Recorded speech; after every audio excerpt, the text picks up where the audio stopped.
Welcome back to Politics Nation. According to a brand new Wall Street Journal poll out today that was conducted entirely after the first Republican presidential debate and mostly after the release of Donald Trump's Fulton County mugshot, the former president holds a whopping 46-point lead over Florida Governor Ron DeSantis among GOP primary voters, 59 to 13%. My next guest is also somewhere on that list, but with much less support, with 5%. Joining me now is 2024 presidential candidate Vivek Ramaswamy. First of all, thank you for being here and engaging us in this conversation. I want to start with comments you made repeatedly now, referring to Massachusetts Congresswoman Ayanna Pressley and author Ibram Kendi as, quote, grand wizards of the modern KKK. Now, I understand you differ with both of them politically and probably with me. But as a graduate of Harvard and Yale universities, I believe you must be aware the Ku Klux Klan is not a political party. It's a terrorist organization. Historians view the Klan as the driving force behind lynchings of blacks in the American South, more than 4,000 people murdered from 1877 to 1950. And the group is linked to numerous other acts of racial violence continuing through the civil rights movement to the present day. You're running to be the leader of the free world, so your choice of words matter. Have you taken any time to reflect upon the possibility that comparing your political rivals to murderous terrorists might put their lives in danger at a time when hate crimes are on the rise? Or do you just don't care? So Reverend Sharpton, I don't look at the world through political parties. Frankly, it's good to see it's been 20 years since we last spoke. And part of the reason that I came to that event 20 years ago with you is that you were a political outsider just like I am in my own party. But let me talk about the issue you're actually asking about, which is that, you know what's toxic about that old world view of organizations like the KKK, which have been a god-awful stain on our national history, is that they say that your skin color determines what you're allowed to say, what you're allowed to think. To say you have to shut up, sit down, and do as you're told because you're black or brown skin. Well, you know what Ayanna Pressley said much more recently is that we don't want any more black faces that don't want to be a black voice. We don't want any more brown faces that don't want to be a brown voice. And so, yes, I do think there are echoes of a historical, ugly racism in this country now showing up in new clothing. To say we and don't what I want to lead us to as the next president just a second. is a to say united that we nation do not want where we don't black actually voices, judge each other on the color of our To skin. say that is not going with sheets and burning crosses and lynching people. If she said something you disagree with, the point I'm making, you cannot equate Grand Wizard of the Ku Klux Klan with somebody saying something that you think is a little controversial or a little too far. Some of our relatives so Reverend were terrorists. I'm trying to get you to Reverend understand Sharpton, I know the you're pain intellectually honest. I know you're an intellectually honest guy, and so I will remind you that Hakeem Jeffries drew analogies between Donald Trump and the Ku Klux Klan, and I don't think you had him on pressing him in the same way. So we're drawing analogies here to make a point. He did not call Donald Trump the grand dragon of the KKK. He did not call Donald Trump an officer of the modern KKK. Let's not change what was said. So, Reverend Sharpton, though, I'm calling out a double standard and saying that certain people can use certain analogies to make a point. Well, I'm using an analogy to make a point. And the point I'm making is we should stop seeing each other on the basis of our skin color. It was god-awful when the KKK did it. But you know what? We have to learn a lesson in the present that we're creating more racial division in this country. But you when cannot you say if do you it have black skin, you can only think one thing. You cannot do it being insensitive to our feeling. Like, that's like calling somebody of any kind of group that had a group that were terrorizing. So I agree with you, we need sensitivity. So I think we need to be very careful about that. And I wanted to raise that with you directly. Let me go to my next point. And I respect that you're willing to have a couple of questions. And one thing, you know, if you talked, you mentioned we talked 20 years ago, and I'm going to get to that, but you should have known 20 years ago. You're not going to out-talk me, so let me ask my question. I'll let you talk, then I'll go back to the next point. Goes both ways, yeah. All right. You've spoken out against affirmative action and diversity programs, even though it is a reporting in Axios and elsewhere have produced evidence your own former company has been involved in various DEI and ESG initiatives. Your own company, DEI, diversity. I would hope we can agree that historically many communities of color have not enjoyed the same socio-economic benefits as white Americans, and many of those disparities persist to this day. What specifically would you do as president to address that problem, keeping in mind your own company got diversity business? Yeah, so I want to be very clear about that. After I stepped down as CEO, precisely to speak my mind freely, the company that I founded went the direction of most companies in corporate America. And I disagree with that decision. But you're asking a more important question about what are we going to do to ensure equality of opportunity in this country. You're right. We have been an imperfect nation. I've always said it. But we aspire towards perfection. How do we go that next step? I want to make sure kids aren't trapped in the ghetto of a zip code that they happen to be born in. To the contrary, I think every parent deserves to have the opportunity to send their kids to the best possible school. That's why I favor radical school choice in this country. I think it's a mystery, Reverend Sharpton. The very people who will wax eloquent about systemic racism are also the ones who are opposed to educational mobility. That's why I've said shut down the U.S. Department of Education. Use that $80 billion, put it in the hands of parents so they can actually send their kids to that best possible school they can. That's the actual civil rights issue of our time. So I stand for solutions. I stand for equality of opportunity, but I reject race-based quota systems. I did not go to Harvard, but I know when a question is not answered. I did not ask you about education. I asked you about diversity in business. I asked you about a company you headed getting DEI. How do we deal with here's what I'm against. Wait a minute. Let me ask the question again. How do we deal with the economic disparity in businesses of color and people of color in the economic arena? You ran the school choice, good duck, but wrong show. Deal with the economic. You're a businessman. It's actually related. You know, I know you're smarter than this to know that education leads to economic prosperity. So there's no Band-Aid fix. But after you're educated, we have educated people that can't get contracts. We have educated people that have no problem with being educated that can't get contracts. How do you deal with the inequality in how they do business in this country, how they get jobs? That's where the DEI programs come from. So I understand where they come from. I'm against it because it causes us to see one another on the basis of our skin color. I can tell you from personal experience, I have hired, both in businesses I've founded, even in this campaign, people who are black executives who have, I think, been unfairly judged. I put them in those positions because of merit. Other people at the companies and otherwise have seen those people as getting that position because of racial quota systems. That is wrong, no matter whether you're black or white. Many of them we need to go barred back to colorblind meritocracy. That's what we need in this country. That's how I've led the companies I've built. That's how I will lead this country. You know that many of them meritocracy. were barred and had the merit. But since you talked about experience, I need to show you this tape.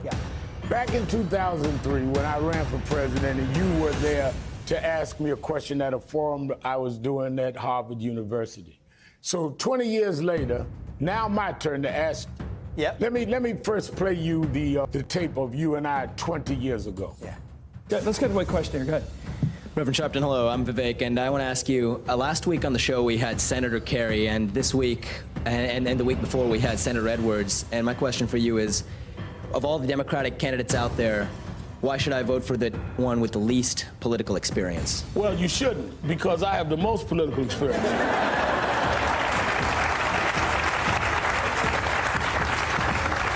I got involved in the political movement when I was 12 years old. And I've been involved in social policy for the last 30 years. So don't confuse people that have a job with political experience. So 20 years later, now my turn to ask you, of all the Republican candidates out there, why should someone vote for you, the one with the least political experience? And I might add, you've never held office. You've only voted twice in the last few elections. You don't even vote regularly. Yes. And you support Donald Trump, who never held office until he was president.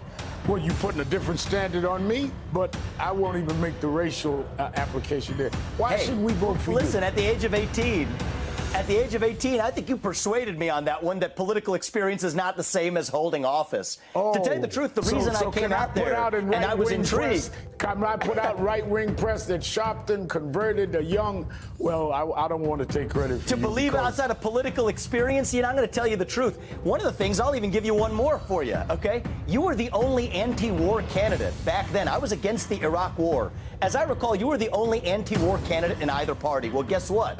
Tables turn now. I'm the only true anti-war candidate in either political party now when it comes to Ukraine. I believe in America First policies. I think this Ukraine war does not advance American interests. I was the only person with the courage to say that on the Republican debate stage last week. The real war I would take on is the war against the administrative state, the shadow government here at home.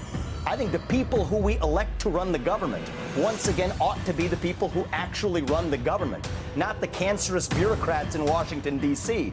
I'll have a 75% headcount reduction for all of the people who weren't elected in Washington, D.C. So this is a very different vision than you hear amongst traditional Democrats for sure, but even amongst traditional Republicans. I want to shut down the administrative state. I want to declare independence from China. I want to grow our economy by drilling and fracking and embracing energy. And I want to revive national pride in this country. That's not a Republican idea or a Democratic vision.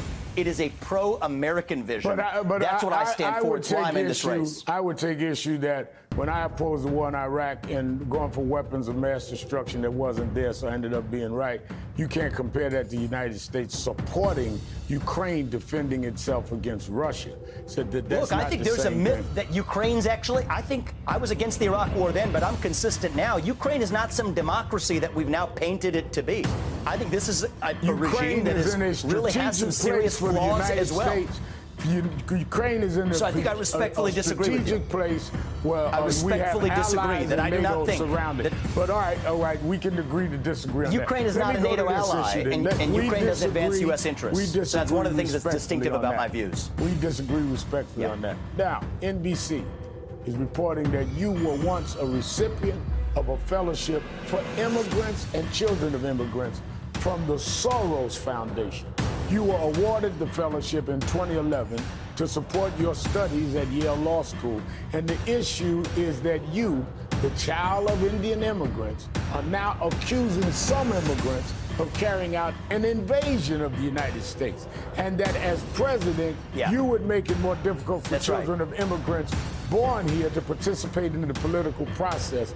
The floor is yours to explain how you enjoyed from it, that you Sharpton convinced you could run for president, Soros helped you through college. Explain all of this. Come on. So you know what's really kind of funny about this? That you draw a distinction between legal and illegal immigrants like it doesn't exist. And I think that's a major problem in this country. I think that we need to use our own military to secure our own southern border. Not an armed invasion across somebody else's random border, but across our own border right here in the United States of America. I stand for that. I believe in the rule of law. My parents came to this country legally, through the front door, followed the rules, paid their taxes, raised 2 kids. Both of us went on to found companies that helped thousands of Americans. But that also means that your first act of entering this country cannot break the law. That's part of what it means to be an American. We believe in the rule of law. Right. So yes, I want to end funding for sanctuary cities, end foreign aid to Mexico and other countries. You have no problem illegal immigration, with helping, I am a hardliner on. Absolutely. You have no problem with helping those immigrants that come here and follow the law and become citizens. I want to help every legal citizen of this country. That's what America First means, putting every American first. And you see how I run this campaign? It's very different. I've gone to the south side of Chicago, to Kensington, in the middle of Philadelphia. Right. I haven't called Zelensky, but I have called people in West Maui. America First means every American. All right, let me ask you this. That means you have to come to this country legally, not illegally. Let me ask you this. You say we run the country with a nation of laws and that we ought to follow the laws. Then how can you and your colleagues stand on a debate stage and say that you would endorse and support for president a man if he was convicted of breaking the law and a felony in Donald Trump? How can you say, I will put a convict back in the White House? And you say that I'm the way our supporting Constitution the law. and laws of this country work. First of all, I'm running to be the next president, and I expect to be the next president because I want to reunite this country in a way that we badly need. But I have made a pledge to be on that debate stage, and I intend to keep it because I think the way we do things in the United States of America is that the people of this country get to decide who governs, not the administrative police state. So for better or worse, if it's a guy I disagree with or a guy I agree with, in this case, Donald Trump, I do agree with most of his policies. But the question either posed way, to you all you got to follow the Constitution. You have to follow the Constitution. The Constitution is clear. So the if he's Constitution convicted of does not seditious eliminate you. conduct, he's eliminated. Let me then put it to you this way. The Constitution governs. I believe in the Constitution, and the Constitution says we have a process for picking presidents in this country. I think we should follow it. I expect to follow it. I expect to be the next president. But even if it's not me, I will support anyone who follows that process. If you became president, would you pardon Donald Trump for any of the crimes that he's been indicted for, or if he's convicted? On the current facts that we have, he is one of many people that I have identified as someone I would pardon because I do not think that this sets a good precedent for our country, where a party in power uses police force to indict its political opponents in the middle of an election. There are Democrats on that list. Wait a minute. You've got 19 people indicted. They're not running all of this. But even before you've heard the evidence, before the trials, you're saying that you would prejudge what is going to come out and try and commit to pardoning them. That's not correct. You claim that's not correct. I've actually been very clear on this, Reverend. Assuming that the prosecution's statement of the facts in the indictment is the worst version of the facts, then yes, I would. So I waited till I read the indictments cover to cover. In 99% of prosecutions, you and any lawyer will also know this. That's the worst statement of the facts you're going to get for the defense. But it's not all that's going to come out of trial. You and I know that. That's not all that's going to come out of trial. So what I said is assuming, well, I was very clear at the time. I said I've read the indictment, and assuming these are the worst facts, then yes, on these facts, I will pardon Trump. Just as, by the way, I've said I would pardon Julian Assange, who, by my best guess, has very different politics than I do. Because, again, we applied a different standard to Julian Assange. Because when you talk about the law, you've also said that, I remember there was a big argument about you saying that people having the right to guns had something to do with slavery. When the Second Amendment was in 1791, slavery didn't end until 1865. I mean, you're very, very... Well, I can actually share with you something about this. Chief Justice Taney, and you and I probably have some common ground here. In the Dred Scott case, which said that black people could not be citizens in the U.S., shamefully, the Chief Justice of the Supreme Court gave his argument for why. He said it would allow black people to own guns in this country. That is shameful. Yes, it is part of our history. But just because some people may be for gun control today, we can't sweep that under the rug. They didn't do the Second Amendment to help. Blacks couldn't get guns and fight. There were no, they were not fighting to give blacks guns. And when Taney said that, clearly so literally that was the justification in the Dred Scott case for why black people couldn't be citizens. Dred Scott decision was done, by the way. But one last thing. It was before the Civil War, as you well know. And I think that we should confront our history and have an open and honest debate about it. That's what makes us stronger as a country. Until the 13th Amendment, we could acknowledge our vote history and confront it. Let me ask you one last question. We're out of time. And that's how we unite this country. One thing we have in common with Trump is you've been criticized for trafficking in conspiracy theories. So here goes. Do you believe, let me ask you this, because you and Trump have both been accused of trafficking conspiracy theories. Do you believe Barack Obama was born in the United States, and do you think it was appropriate for Trump to suggest to otherwise, even as evidence mounted, that the claim was a lie? I think I have every reason to believe Obama was born in the U.S., and I have never brought up that issue, and I have no idea why we're actually discussing that. But what I have talked about is, for example, Saudi Arabia was absolutely involved in 9/11, despite the fact that our government refused to acknowledge it. That COVID-19 did originate in a lab in China, despite the fact that our government called that a conspiracy theory. That we still haven't seen the transgender shooter manifesto out of Nashville. So those aren't conspiracy theories. Those are conspiracy realities. That's what matters. Barack Obama was born in Kenya. He's a man that you said was the best president this century. Should he have continued trafficking the Kenya lie about Barack Obama? Look, I will say, as a presidential candidate before he ran for president, I think he made absolutely the right decision to say that that was a ridiculous theory. Barack Obama was born in the United States. And frankly, I don't think we should dignify the things that aren't true versus talking about the hard things that were labeled conspiracy theories, but that are true now. So I actually believe in truth over theory. I'm tied to facts. All right, well, you